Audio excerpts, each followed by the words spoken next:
The Moving Marketplaces project ran from 2019 to 2022 and investigated the people and practices of urban and rural marketplaces in 4 different countries: the UK, the Netherlands, Spain and Switzerland. It was funded by HERA, Humanities in the European Research Area. The project looked at how marketplaces are produced as inclusive spaces through the mobility practices of traders. In this video, we will be talking to the people involved and hear some of the conclusions and challenges from this innovative project. The aim of the Moving Marketplaces project was to understand how markets emerge and function as important public spaces. And we do that particularly through the lens of the people that actually make the markets work, the traders.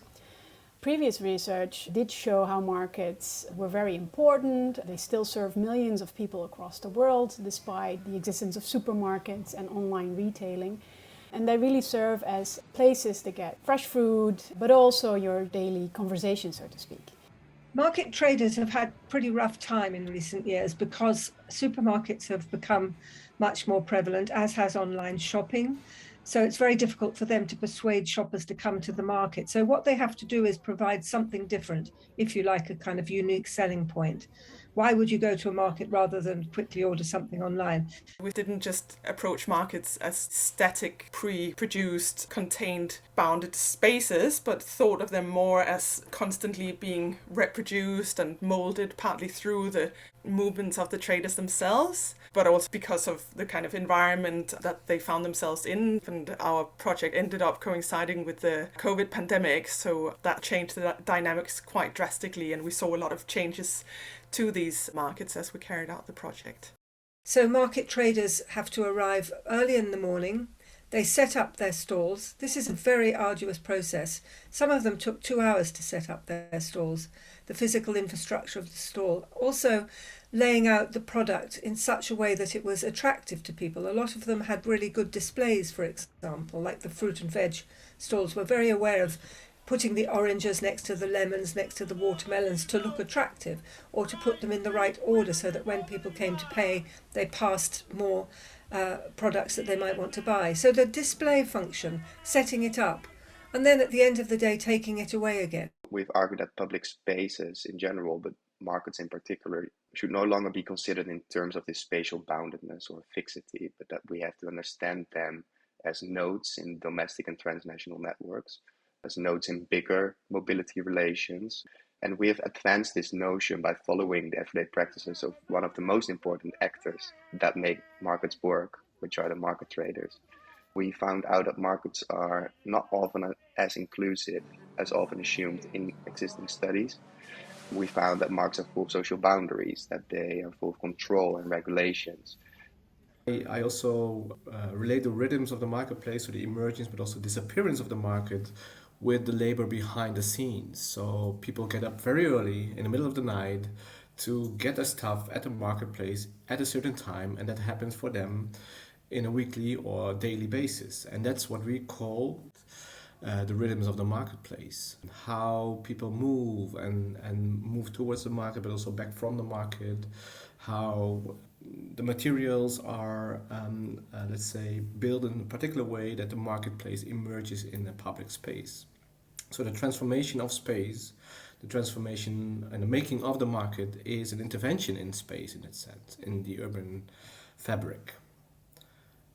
So the day of a market trader is extremely long and extremely arduous. Not only do they have to set it up, and that's a very complicated process, they have to know where to source the commodities. This is often quite complicated. They might be bringing in bedding from Turkey, for example. We met a guy who was selling clothes and underwear on the market who brought all his cotton from Turkey. They have to plan. You can't just buy products willy-nilly. You have to plan when you've run out, when to bring new things in. Often they run websites these days because quite a lot of market traders sell online as well as selling on the market. So they have to learn how to use the internet.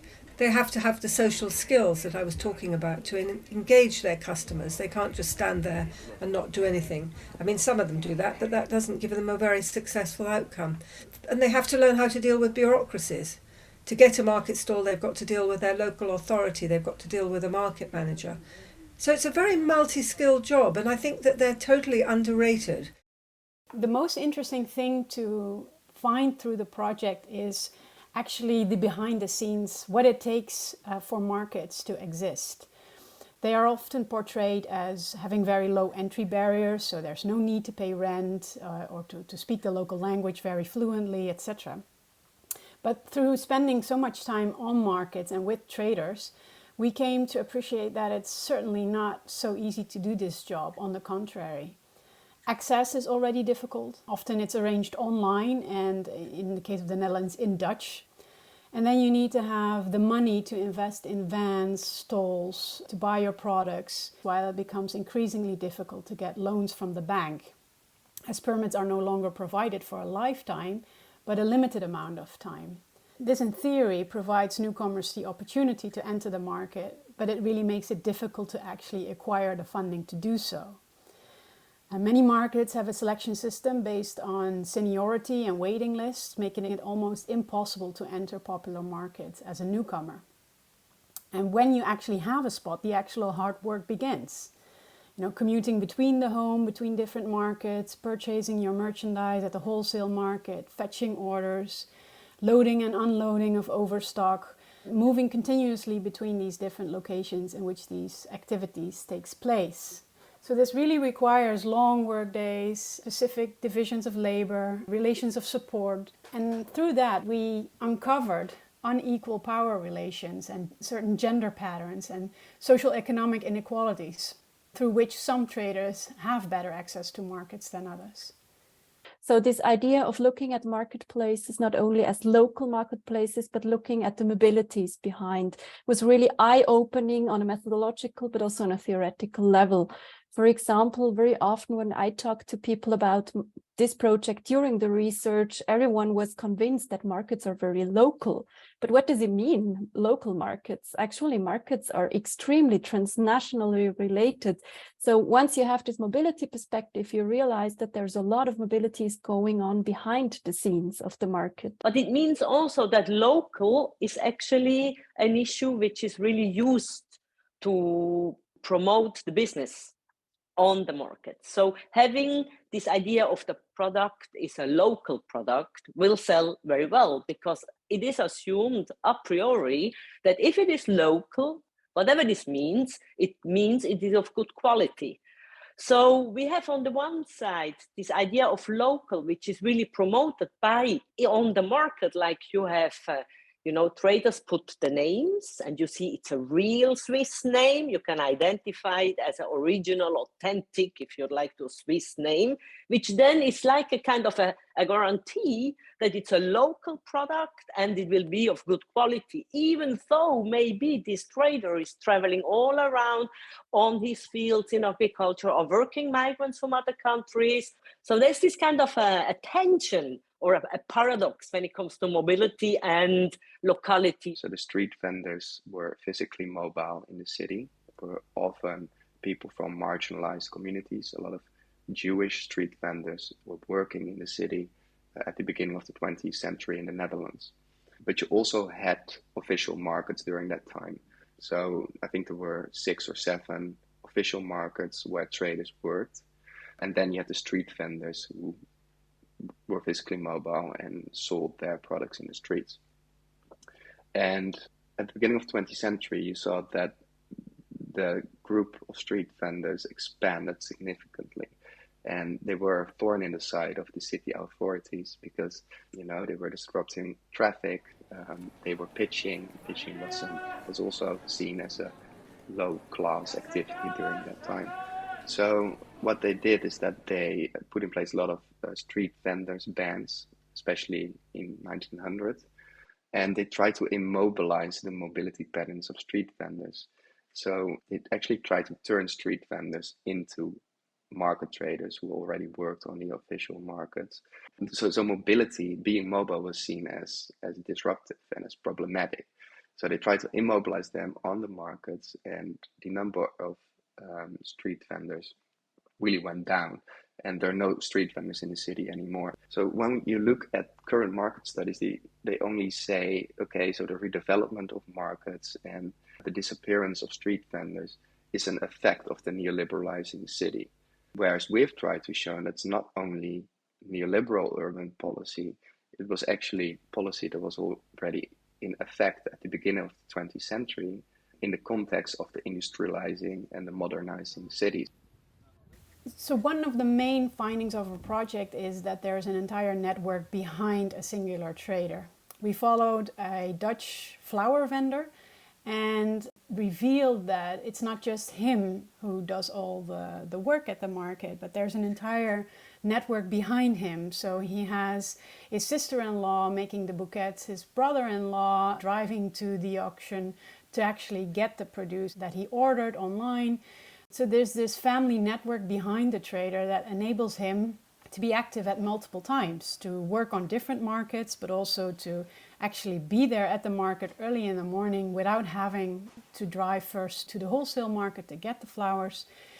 And that really opened up a world behind the market for me. On the one hand, I would follow them or accompany them to the markets and see how they were setting up their stalls in one place or another, observe them for a good couple of hours. At times I could also do the selling myself, being inside the stall. I accompanied one of the fruit vendors, for example, to a small tiny market in Catalonia again, and could do some selling again, see how that skill works, and see from within the stall, let's say, how the interactions with other traders on the sides also work, which were great insights. And in one occasion, for example, I could also go with one of the informants to the farm where they produce their milk products, cheese and yogurt and things like that. And I went to graze the sheep with her. I think there were about 90 or 100 of them. So this was also interesting in terms of seeing the original territory where the product really comes from in terms of the food of the sheep. So I think that gave us some interesting insights also to understand the geographies of production and the interconnectedness of markets, not only within the different marketplaces, but also the spaces of production.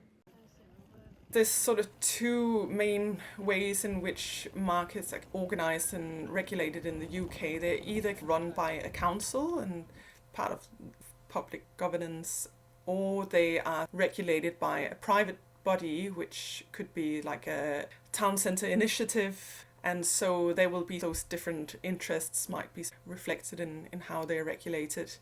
But in the case of London, I looked a bit into the history, and it was sort of relatively late that market regulations actually came into force in the UK. I mean, it was left to just develop on the side, and it took a while before council realised they had to impose some sort of opening and closing hours and some cleaning regime and things like that. The traders kind of complain about the managers. I guess these are often kind of very independent-minded people who have chosen to work for themselves and not for an employer, and they don't necessarily like someone coming and telling them how to organize their business. So when it comes to the future of markets, I think we cannot really talk about a one future for all marketplaces, right? Because it really depends a lot on the regulatory framework. So on the one hand, within the European Union context, there is the so-called Bolkestein Directive, which says that by 2025, in the markets of Catalonia, there needs to be a shuffling, let's say, of licenses. So basically all traders that have their licenses now only have it until that year, until 2025. And this basically gives the local and city councils the opportunity to make decisions of who do we want to maintain at the marketplace and who should leave.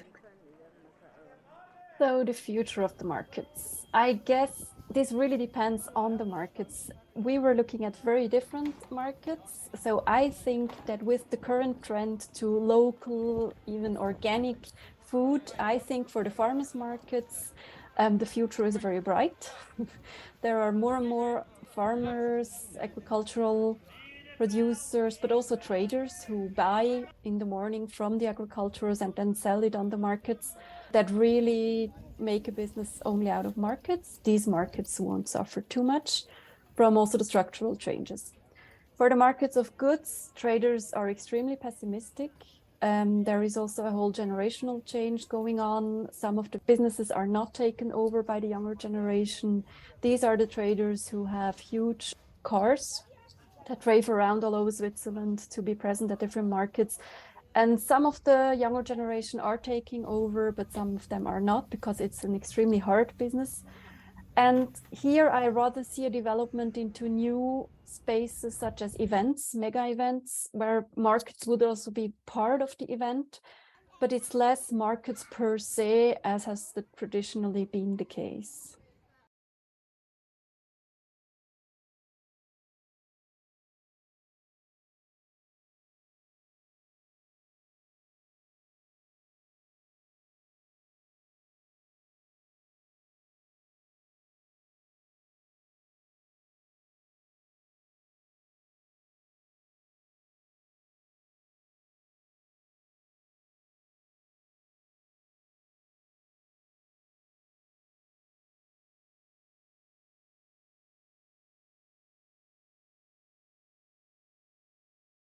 We would like to thank the market traders, HERA, the National Association of British Market Authorities, and the National Market Traders Federation.